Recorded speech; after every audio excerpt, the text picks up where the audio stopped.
Bueno, buenas tardes, compañeros. Aquí estamos, esta tarde seguimos con la ronda de entrevistas.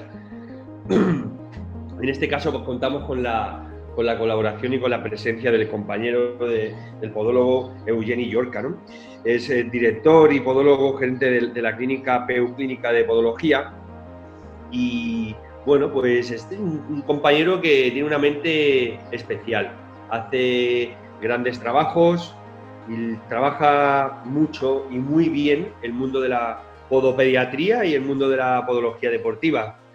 Y bien, pues es un referente, es un compañero del cual siempre se aprende y por eso hemos contado con él para que nos eche un cable y a ver si nos aclara algunos conceptos, ¿no? sobre el tema, la temática que vamos a abordar ahora, que vamos a hablar un poco pues, del manejo terapéutico, ¿no? Eugeni, del pie plano flexible infantil. ¿Cómo estás, Eugeni? Muy bien, muy bien. Buenas, Fran y David, sé que está por ahí editando el vídeo. A mí lo primero que me gustaría es agradeceros la oportunidad de estar aquí con vosotros y con los espectadores que nos estén viendo para hablar un ratito de lo que has comentado, el tratamiento ortopédico del pie plano infantil, que a mí me parece súper chulo.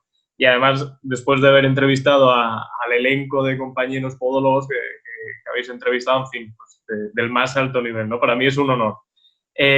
A mí lo más importante que me gustaría comentar en la entrevista, o como me gustaría enfocar un poco la entrevista, es qué hacer cuando los tratamientos ortésicos, cuando las plantillas para el pie plano infantil no van bien o no van todo lo bien que nos gustaría en consulta. Y yo creo que eso es algo muy interesante contar de vez en cuando, porque cuando estudiamos, cuando nos leemos un artículo, cuando vamos a la ponencia a un compañero, es curioso, pero la mayoría de las veces las cosas van bien y los pacientes, los padres siempre se van a casa contentos, la evolución siempre es buena, pero cuando estamos en consulta vemos que esto no siempre es así, ¿no? Que los tratamientos muchas veces no van bien y yo creo que poder entender por qué y saber un poco cómo reaccionar ante estas situaciones es fundamental para nuestro ejercicio clínico. Totalmente de acuerdo. Pues, si te parece, Eugeni, sí. vamos a empezar, ¿vale? Vamos.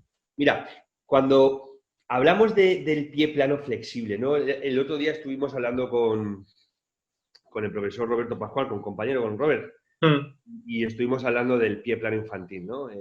Un poquito, digamos, el concepto de pie plano y todas las variables que rodean, ¿no?, a esa entidad patológica, de cuándo se trata, preocupaciones de los papás y todo eso, ¿no? Vamos a profundizar un poquito más en el tratamiento. Con Roberto no hablamos apenas de tratamiento, no hicimos nada. Entonces vamos a aprovechar tu sabiduría en este campo y de vez en cuando, bueno, pues yo te voy aportando alguna cosilla o establecemos algún debate de cosas interesantes. La verdad es que con los compañeros están saliendo pues perlas importantes, ¿sabes? La verdad es que como estamos hablando cada uno nuestras experiencias, ¿no? Sí. Basadas en la evidencia científica, en la empírica y en todo, pues están saliendo detalles chulos. La verdad es que yo estoy aprendiendo mucho con estas entrevistas. Hombre, sí, seguro que yo también. Y empezamos a decir, a ver, ¿qué le voy a colocar a esta plantilla para este pie plano de este niño o de esta niña, ¿no? Con estas características X, ¿no? Utilizamos que si un medial heel skype, que si la cuña supinadora, ¿no?, intrínseca de talón, invertimos la ortesis, ¿no?, con la técnica de Blake, cazoletas, aletas, taloneras, hay un montón una amalgama ahí de operaciones, ¿no? Vamos a empezar, por ejemplo, con la cuña supinadora, que es una pieza, ¿no?, es una modificación indispensable para esta patología. ¿Qué criterios tienes tú para el diseño? ¿En qué te basas? ¿Qué utilizas? Yo mira, lo que he hecho ha sido un poco centrarme en los casos en los que he fracasado, en los que no me han ido bien, para intentar modular un poco, también hablando con otros compañeros, en qué criterios tenemos que hacer la selección para decidir cuál es la cuña supinadora. Cuál es la agresividad de la cuña supinadora. Yo, cuando empecé, siempre entendía que cuanto mayor es la pronación o mayor es la posición en pronación de la subtalario y de la mediotarsiana en nuestros pacientes, más milímetros de cuña supinadora le teníamos que poner, ¿no? Entonces, a mí lo que me pasaba al principio era que pecaba precisamente de hacer caso a este parámetro que te acabo de decir. Yo, por ejemplo, en consulta, me gustaría compartir, no sé si se ve ahora, mira. Sí. Lo ves ahora, mira, en consulta traté a una paciente, que es la que tengo aquí delante, una paciente pediátrica de 9 años, que la vi de pie y dije, madre mía, o sea, es que tengo una paciente con 14 grados de valgo en el pie izquierdo, con 16 grados de valgo en el pie derecho y es que como mínimo le voy a tener que poner, pues, yo qué sé, 6 milímetros de medial heel scale, porque es que si no, no le voy a corregir nada, porque teóricamente, cuantos más milímetros le ponga yo, más agresivo voy a ser en cuanto al momento supinador que estoy generando. Y esto sobre el papel es así, es decir, sobre la teoría es así, pero estamos hartos de escuchar. Los pies de los niños no son como los pies de los adultos, ¿no? Lo escuchamos. Y yo me preguntaba, ¿vale? Pero ¿por qué esto es así? Es decir, ¿qué diferencia tenemos que tener en cuanto al tratamiento? Y además yo ahondo un poquito más en la frase y digo, los talones de los niños no son los talones de los adultos. Y ahora vemos por qué. Veo a esa niña, 14 grados de valgo, 16 grados de valgo. Un eje le pasa por la escafocuneana, el otro le pasa casi proximal al escafoides. Digo, 6 milímetros le tengo que poner, pero digo, para mostraros lo que quede un poco más, lo que me pasó a mí en la consulta, no le voy a poner 6, le voy a poner 4 milímetros, ¿vale? Para que se vea un poco el ejemplo. Pues yo le pongo a esta niña 4 milímetros y pues fantástico. Es decir, tengo aquí el medial que me ocupa más o menos la mitad del calcáneo y entonces yo digo, perfecto, como me ocupa la mitad del calcáneo, yo sé que los 2/3 del calcáneo están mediales al eje y me generan solo momento supinador, esta cuña supinadora en principio sería efectiva. Sí, pero esta talla de aquí es una 44, es decir, esto es una talla de adulto. Las tallas que no suelen traer los niños a consulta, por ejemplo, es una 28. El mismo medial de 4 milímetros que yo he planteado en un hipotético caso de adulto, llevado al caso de un niño, todo esto me supina, pero al llegar aquí ya no genero ningún momento ni pronador ni supinador. Y hay una pequeñísima parte de la cuña que ya no solo me genera momento supinador. A poquito que yo sobrecorrija el arco en la toma de molde, a poquito que yo le ponga un balance en inversión, a poquito que yo haga cualquier cosa que me aumente la inversión, parte de esa cuña me va a generar, sí, la mayor parte un momento supinador, pero es que parte de esa cuña también me va a generar un momento de fuerza lateral al eje. Y eso es un momento de fuerza pronador, en un pie que ya está pronado.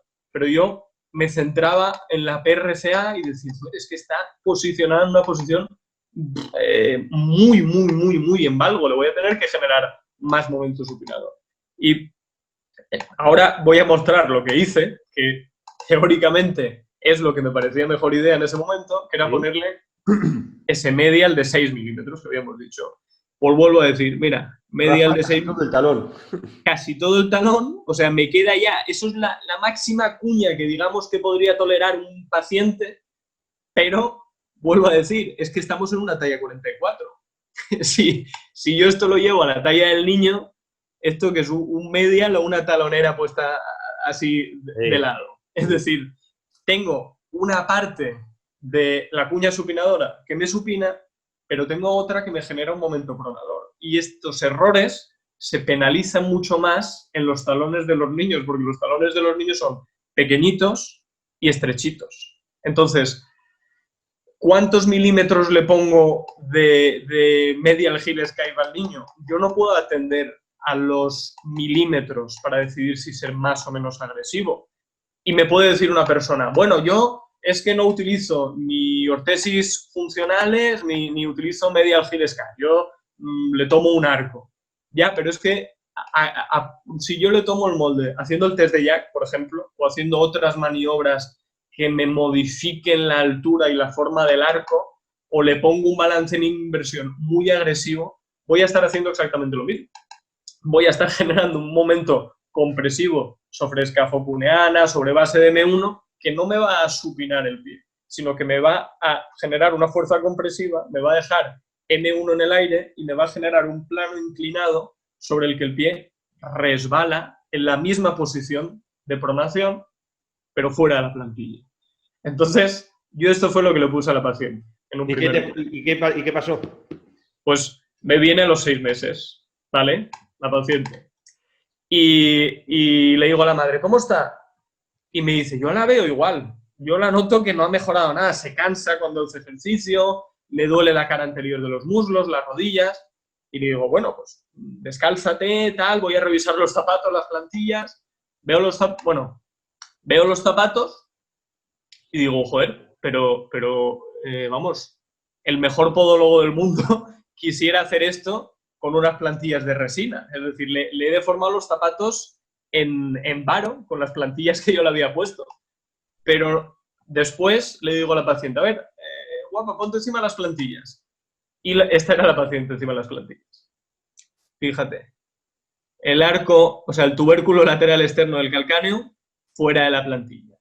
El pie igual de pronado, pero encima de la plantilla y se estaba deslizando lateralmente fuera de la ortesis. Pero claro, el momento de fuerza que te genera esto es un momento de fuerza pronador fenomenal. Además, si yo coloco una cuña supinadora, yo coloco este plano inclinado de aquí, que es brutal, no lo acompaño de ningún tipo de contención lateral, tipo cazoleta externa. Es imposible que esa paciente corrija de ninguna forma. Pero yo he hecho lo que pone en la bibliografía. Es decir, yo he puesto una cuña supinadora y yo he puesto un arco longitudinal interno. Y sobre el concepto... Entonces, sí. Perdona que te corte, Jenny. Sí. Entonces, atendiendo a esto que nos has comentado, sí. Si no utilizas milimetraje, sí. ¿Qué utilizas? ¿Superficie de raspado lo más medial posible? ¿Angulaciones? ¿Qué es lo que utilizas? Yo, en lo que me baso para hacer una buena plantilla es, a mí la posición en valgo del calcáneo, la tensión en el tibial posterior, que el test de IAC sea más menos costoso o incluso sea patológico. A mí eso no me determina qué milimetraje le tengo que poner. Me determina que necesita una cuña supinadora. Pero no sería mucho más útil, por ejemplo, que nosotros, en vez de pedir un medial a tantos milímetros a la empresa, al compañero o a quien sea que nos hace las plantillas, que en vez de tener como referencia el milimetraje, tuviéramos como referencia la zona plantar que ocupa el medial sobre el calcáneo. Mira, Fran, necesito que me hagas una plantilla para este paciente con un medial que me ocupe el tercio medial del calcáneo o la zona medial del calcáneo o como mucho los 2 tercios mediales del calcáneo. Sería mucho más exacto porque eso, para un paciente adulto, los 2 tercios mediales del calcáneo pueden ser 6 milímetros. Pero es que para un niño pueden ser 3 o pueden ser 2 o puede ser 1,5. Pero nos manejamos ¿Lo has comprobado en cuánto nos manejamos más o menos? Sí, bueno, tenéis las ilustraciones, quiero decir. Si 6 milímetros no lo puede tolerar ningún niño, hasta una talla, también depende de las geometrías del talón, pero hasta una talla 38, 39, casi no tienes espacio. Pero no solo eso, sino que si tú además, aparte de eso, le pones un balance en inversión, tienes un medial que ya no está a 15 grados. Está a 15 grados más los grados que tú has puesto de balance. Y el grosor de cuña externa que se queda. Y el grosor de la cuña extrínseca que se te queda plantar al calcáneo. Luego no tienes una, tienes ya 2. O pones bien una cazoleta y una aleta externa o estamos perdidos. Y aunque la pongas bien, es decir, aun poniéndola bien, tienes que quedarte seguro de que la cuña se te localiza en la zona plantar del calcáneo medial al eje de la suprastragalina. Por eso yo lanzo la idea, si en cualquier momento queréis hacer una investigación en ese sentido, de que deberíamos de pautar el medial heel skive en base a la zona que ocupa en la zona plantar del calcáneo. Y si eso es 1,5 milímetros en un niño muy pequeño, da igual lo pronado que esté, es 1,5 milímetros lo que tolera ese niño. No hay que preocuparse en que le pongas mucha fuerza siempre lo más medial posible al eje. Correcto. Y cuanto más brazo de momento, además, quede entre el eje y el medial que tú estás poniendo, más efectivo va a ser. Y en el caso de la invertida, En el caso... cuando estamos diseñando una plataforma de inversión, ¿no? Invertida. Sí. Hacemos la plataforma en el antepié para invertir el molde. Si atendemos, desde el punto de vista ortodoxo a la regla de Blake, de Richard, de 1 grado por 5 grados de valgo que haya que corregir. ¿Tú qué opinas? Yo no utilizo estos grados de inversión. Yo creo que todo lo que sea pasar de un plano inclinado en el arco longitudinal interno, no hablo del balance, hablo de la inclinación que simplemente te genera el acoplar un arco longitudinal interno. Por encima de los 30 grados me parece que lo que tú estás haciendo no es supinar, sino es deslizar fuera de la plantilla el pie del paciente. ¿Utilizo balances en inversión? Sí, pero en la mayoría de los casos, un poco dependiendo de la forma del pie y de si ya he colocado antes un medial heel sky, que se mueven entre los 3 y entre los 5 grados de balance en inversión. Es decir, rara vez me quedo por debajo de los 3 y muy rara vez, especialmente si ya he colocado un medial, me muevo por encima de los 5 grados de balance. Yo estoy de acuerdo contigo. Yo me muevo yo quizás... Yo tengo, debido a la experiencia, al ensayo-error con los pacientes, en esta trayectoria, he decidido tener una regla más o menos aproximada. Obviamente depende de otras variables, ¿no? También, pero un balance, yo le llamo leve, moderado, severo, ¿no? Un balance leve oscilaría entre 1, 3, 2 grados, un moderado 3, 4, 5 y un severo 5, 7. No más. No suelo colocar excesivamente más grados. Quizás, obviamente, yo porque cojo el molde en semicarga, ¿no? Y cuando establezco la angulación del molde coplanar al suelo son unos 0 grados. 1 grado invertido, 1 grado invertido. Pero claro, cuando se coge de forma ortodoxa, como cita Blake, en descarga, hay deformidades en varo del antepié, pues claro, luego ese molde se te vierte. Correcto. Mucho en carga, ¿no? Porque claro, cuando lo dejas apoyado en la mesa, ¿no? Totalmente. De manera que tienes que invertir bastante para llevarlo a la vertical, incluso, obviamente, en inversión, ¿no? Yo parto de la referencia en que para coger el molde, la situación de menor estrés tensil es la que acabas de comentar tú. Es decir, con el eje de la subastralina orientado a la cabeza de N1, con el paciente en semicarga, en sedestación, y sin más maniobras que me manipulen o que me modifiquen o que me cambien esa forma y esa geometría exacta del arco del paciente. Yo subo al paciente encima de la plantilla o veo la plantilla del arco y a veces me pregunta un compañero, ¿es mucho arco o es poco arco?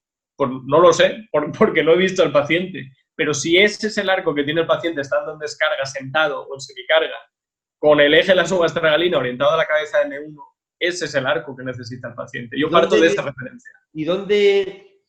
Yo, por ejemplo, cuando hago una ortesis invertida, ¿no? Intento adicionar, intento aplicar un poquito más de escayola, ¿no? O lo haces con un CAD-CAM, partes blandas y demás, ¿no? Más a nivel de la talón auricular, escafo cuneana hacia adelante, ¿no? Para que haya poca adición y un buen control ahí posterior y para evitarme que haya posiciones dorsiflexionales de M1. Correcto.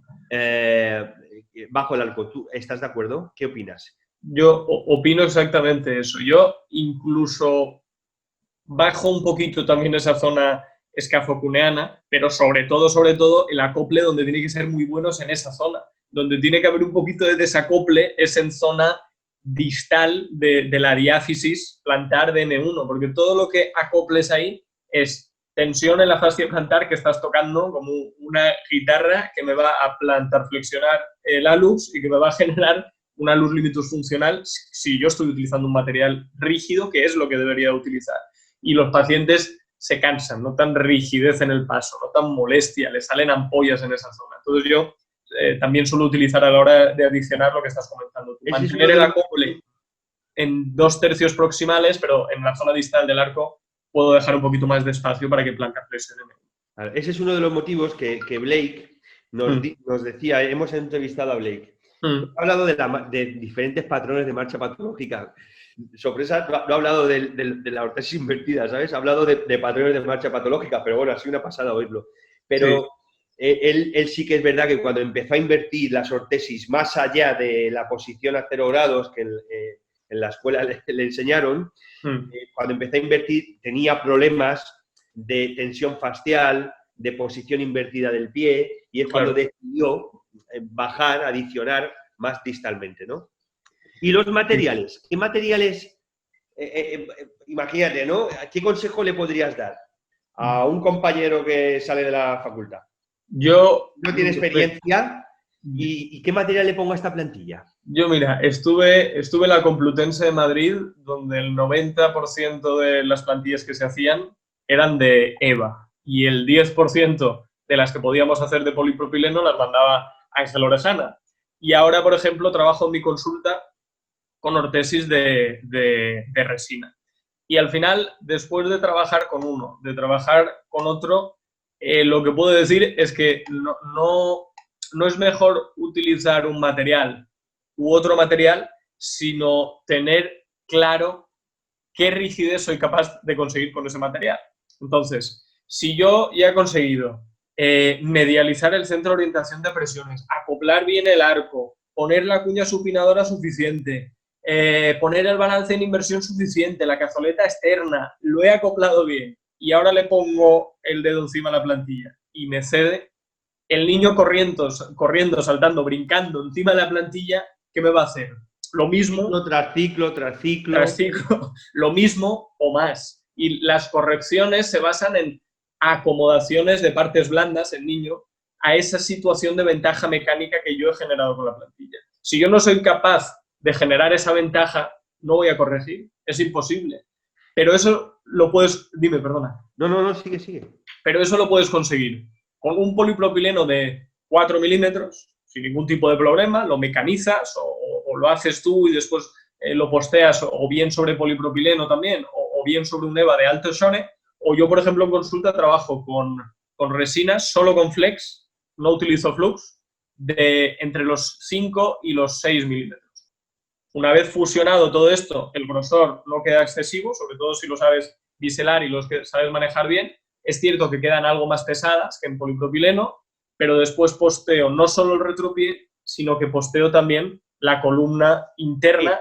Al fin y al cabo, aumentas la rigidez de ese objeto, de esa plantilla, a la deformación. Es decir, resiste la deformación. Que es resiste la deformación. Claro.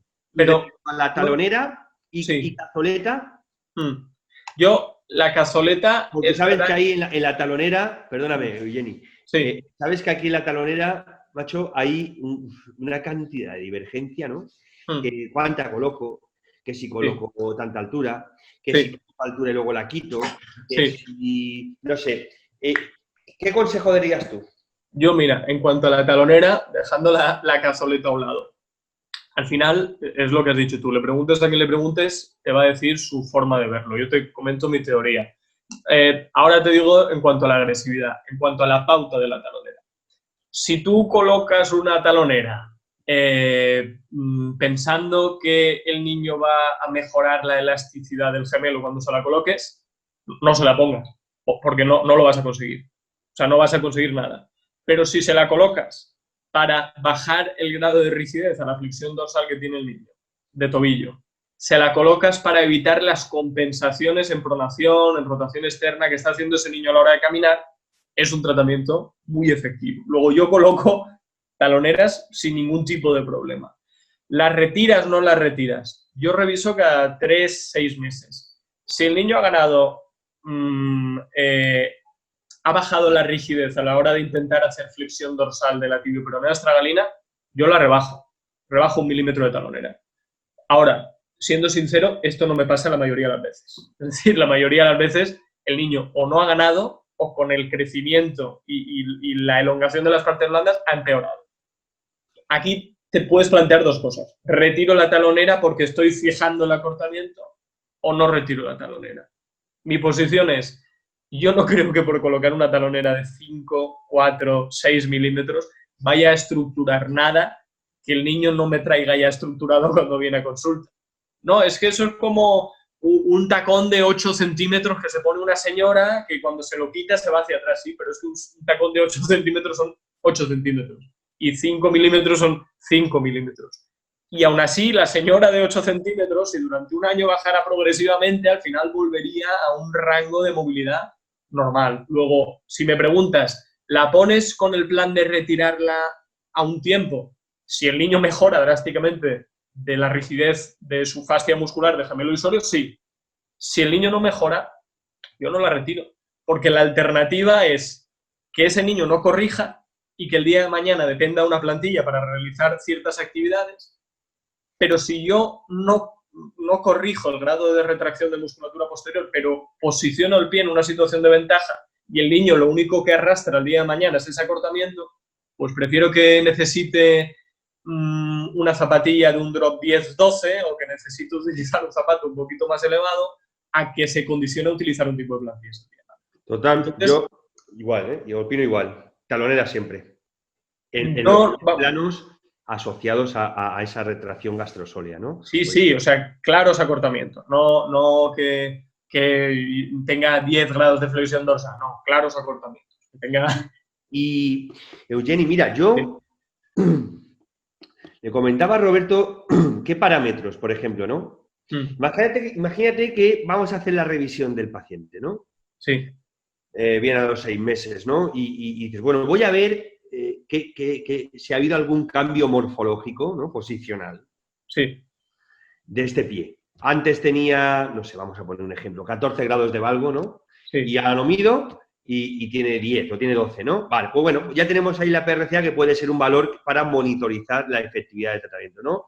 Sí. El articular drop, ¿no? También puede ser a partir de 6-7 años, ¿no? Pero, mira, hay una cosa que me fijo mucho. No sé qué opinas tú, a ver, al respecto.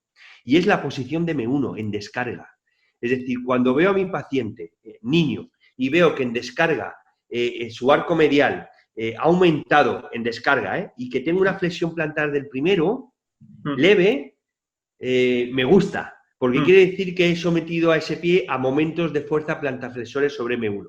Ahora, como revise a mi niño y mi antepié antes era paralelo, y lo revise y vea un primus elevatus o una inversión, algo ha ido mal. Algo ha ido mal. Claro. ¿En qué parámetros te fijas tú para saber que va bien? Ahora, si tenemos tiempo más tarde, te comentaré cómo calibro yo las taloneras, que creo que lo hago de una forma diferente a Roberto. en cuanto a lo que me comentas tú, ¿qué parámetros sigo? Evidentemente la posición es importante. Es decir, que el niño haya pasado de 12 a 10, a 9, a 8 de grados de valgo, que si antes pasaba el eje por C1 y ahora pasa por base de M1, es importante las posiciones. Pero, primero, el niño le tiene que haber crecido el pie, porque las mejorías se basan en crecimientos, en acomodaciones. Si el niño decide no crecer de talla en un año, tú no habrás tenido poco, pero no habrás tenido un cambio significativo en la posición del pie del niño. Y con respecto a lo que tú comentabas, evidentemente, si el antepié ahora pasa a estar más acomodado en supinación, es que algo malo ha ido. Pero aparte de lo que has dicho tú, es decir, si ves que en descarga M1 está abajo, yo la técnica que hago para saber cómo estás yendo bien las cosas es fijar escafoides, coger el primer radio y moverlo en flexión dorsal. Y aunque esté todo bien alineado, aunque haya un poquito de plantarflexión de M1 que comentas tú, aunque el antepié esté paralelo, aunque yo tenga una posición que me deja tranquilo, si muevo en flexión dorsal y noto un cloc, cloc, cloc, cloc, noto una inestabilidad marcada, lo que me está diciendo es, no es el momento de retirarte la plantilla todavía. Porque M1 que flexiona en flexión dorsal, en cuanto el niño se pone de pie, hay un colapso del arco, hay una pronación de la mediotarsiana y si se mantiene va a haber una pronación retrógrada de la subastralina. Entonces yo a ese niño, si he tenido una posición, en un cambio en la posición, aunque el niño ya esté en una posición que a mí me guste, si yo me encuentro eso que te acabo de decir, le mantengo una plantilla leve, de acople al arco y estabilizado el retropié, hasta que llegue hasta el final del crecimiento, osificación, digamos, luego sigue creciendo en altura, pero los 12, los 14 años. O sea que mantienes, si yo te dijera ahora, Eugeni, ¿hasta qué edad? Porque eso es una pregunta que los papás nos hacen, ¿eh? Claro. Sí, sí. Y mi hijo o mi hija, ¿hasta qué edad va a llevar la plantilla, no? ¿Cuánto tiempo la tiene que llevar? ¿Tú qué me dices? A ver, hay que tener, hay que explicarles a los padres que ¿por qué mejora el pie de un niño de 4 años, pero no mejora el pie posicionalmente de un tío de 40, cuando yo retiro la plantilla dentro de 5 años? Pues porque tenemos el crecimiento de nuestra parte. El crecimiento quiere decir que cuando yo posiciono el pie en una situación de ventaja mecánica, yo, en teoría, estoy consiguiendo que todas esas partes blandas, fascia plantar, tibial posterior, tibial anterior, se muevan siempre dentro de un límite de deformación elástica. Si yo mantengo esa posición conforme el niño va creciendo la talla del pie, esos tejidos blandos van tensando y van adquiriendo rigidez. Si adquieren rigidez y llegan al final del crecimiento en esa situación de ventaja, yo puedo retirar la plantilla y tengo una corrección. Entonces, lo primero que les digo, niños que llegan a casa a las 5 y se quitan los zapatos y se quitan las plantillas. Niños que se ponen las plantillas con el padre y no se las ponen con la madre. Niños que llega el verano y no se ponen las plantillas. Eso no tiene un buen pronóstico, no tiene un buen resultado. Y si no, preguntar a un odontólogo qué pasa si yo me quito los brackets a mitad tarde y luego me los pongo mañana otra vez por la mañana. Eso no tiene un buen pronóstico. Entonces, primero es que el niño se tiene que poner la plantilla, desde que se levanta hasta que se acuesta. Y puede ser muy moderno, pero en eso no puedes transigir. Lo segundo, las correcciones, los tratamientos no duran 6 meses, ni duran 1 año. Los tratamientos duran, cuando las cosas van bien, de los 3 a los 5 años de uso continuado del tratamiento. Y cuando llegas a esa edad en la que ya lo has corregido, tienes que ver qué edad tiene el niño. Si el niño tiene 10 años, yo le hago la prueba que acabo de comentar, estabilidad del primer radio. Primer radio es estable, aún así yo le mantengo una plantilla leve hasta que llegue a los 12, 13 años. 12, 13 años, y los padres ya empiezan a echar cuenta, 12, 13 años. Si, por ejemplo, yo veo que la posición es buena, pero tengo una inestabilidad del primer radio a los 10 años, yo sigo con el tratamiento hasta los 12, 13 años, ya te digo. Y suelo hacer pruebas para ver si lo puedo retirar en verano, en el periodo de verano. Es decir, si el niño tiene 12, 13 años y estoy tranquilo, le digo, de junio a septiembre no nos vamos a poner plantilla. Te veo en septiembre, 4 meses sin plantilla. Vuelvo a valorar y si todo está ok y estamos en esas ventanas donde ya no hay optimidad de corrección ni de empeoramiento, retiro el tratamiento. Esos son los criterios que yo sigo. Qué bueno. Eugeni, me gustaría estar más tiempo hablando contigo, no te quiero robar mucho más tiempo. Hemos tocado un poquito de todo, hemos hablado del medial con esa observación, ¿no? de que predomine la localización medial, ¿no? Del raspado para que esa fuerza compresiva genere una fuerza rotacional, ¿no?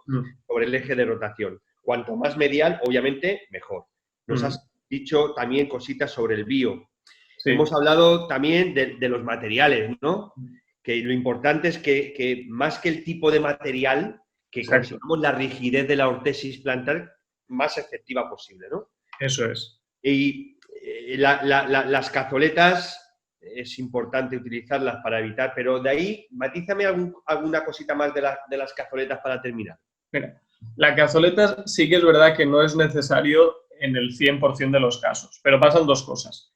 Por ejemplo, si el niño tiene una retracción marcada, que estábamos hablando, de la fascia muscular de gemelo y sóleo, y tiene un calcáneo, por ejemplo, que no está posicionado a 10, a 9, a 12 grados en valgo, yo a ese niño no me planteo ponerle un medial heel skive, porque veo que la pronación es principalmente mediotarsiana, y sí que le pongo un balance en inversión de lo que hemos hablado entre 3 y 5 grados y una talonera.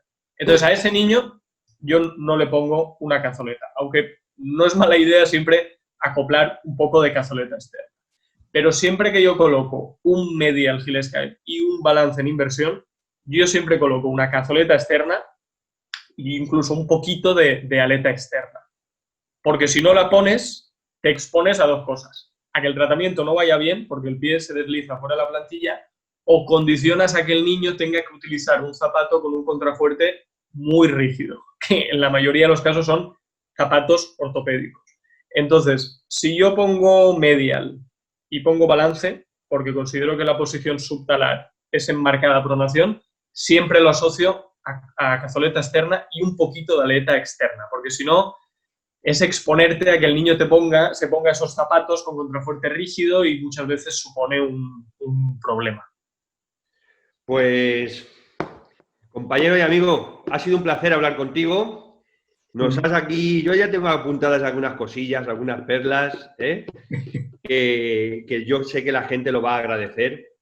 Has dado información y detalles. Y como siempre digo, el conocimiento está en la información. Y la información hay que compartirla para que la profesión siga avanzando y rememos todos en el mismo sentido, ¿no? Y hablemos todos con el mismo idioma, ¿no? Porque es verdad que todos hacemos cosas, tratamientos, exploraciones, a todos nos va relativamente bien. Unos casos mejores, otros peores, ¿no? Y hacemos cosas distintas, ¿no? Creo que hay que unificar protocolos, creo que hay que unificar el idioma en el cual hablamos, ¿no? Para ir todos, para que la investigación también sea siempre una misma dirección, ¿no? Yo te doy las gracias desde Fran Monzó como compañero y amigo tuyo y desde Fisto por colaborar con nosotros y por aportar tu granito de arena. Así que me gustaría que te despidieras con un mensaje para los compañeros en estos momentos que lo estamos pasando mal, ¿no? Es decir, ¿qué le dirías a los compañeros? Bueno, yo tampoco creo que sea nadie para decirle nada a los compañeros, pero simplemente, bueno, que mucho ánimo, que mucha fuerza a todos, que estamos todos juntos con esto y que no nos desesperemos, que intentemos establecernos una rutina y la podología volverá y además con más fuerza porque estamos invirtiendo ahora muchísimas horas de formación y de formación online gracias también a plataformas como la vuestra, que la verdad es que se agradece muchísimo tanto para hacernos el confinamiento más llevadero, pero sobre todo por todo lo que estamos aprendiendo en este parón de pacientes durante el confinamiento. Así que muchas gracias por invitarme y por estar aquí con vosotros. Pongamos al mundo de pie. Lo dicho, Eugeni, gracias amigos, seguimos en contacto y ya nos veremos.